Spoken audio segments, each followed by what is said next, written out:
রাজনৈতিক নানা কর্মসূচিকে কেন্দ্র করে বিভিন্ন জায়গায় প্রায় ঘটে ককটেল বিস্ফোরণের ঘটনা। গত বৃহস্পতিবার ককটেল বিস্ফোরণের সময় ৩ জনকে আটক করে মোহাম্মদপুর থানা পুলিশ।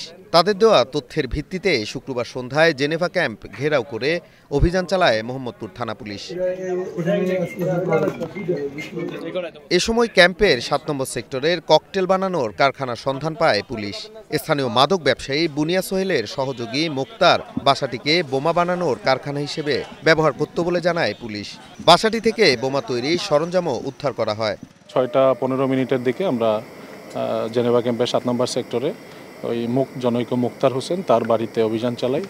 তো সেখান থেকে আমরা ৩৫টি তাজা ককটেল এবং ককটেল তৈরির সরঞ্জাম, টিনের কৌটা, যেগুলো জর্দার কৌটা, পেরেক, গ্লাস চূর্ণ এবং আরও সলতে, যেটা পেট্রোল বোমাতে কাজে লাগে, এই জিনিসগুলো, বিয়ারিংয়ের বল, এগুলো আমরা প্রায় আনুমানিক ৪ বস্তা পরিমাণে উদ্ধার করেছি। সো এটা চলমান থাকবে। বাকি যারা পলাতক আছে তাদেরকে গ্রেফতারের অভিযান অব্যাহত। পরে উদ্ধার হওয়া ৩৫টি বোমা রায়ের বাজারের বদ্ধভূমি কবরস্থানে নিষ্ক্রিয় করে কাউন্টার টেরোরিজম ইউনিটের বোম ডিসপোজাল ইউনিট।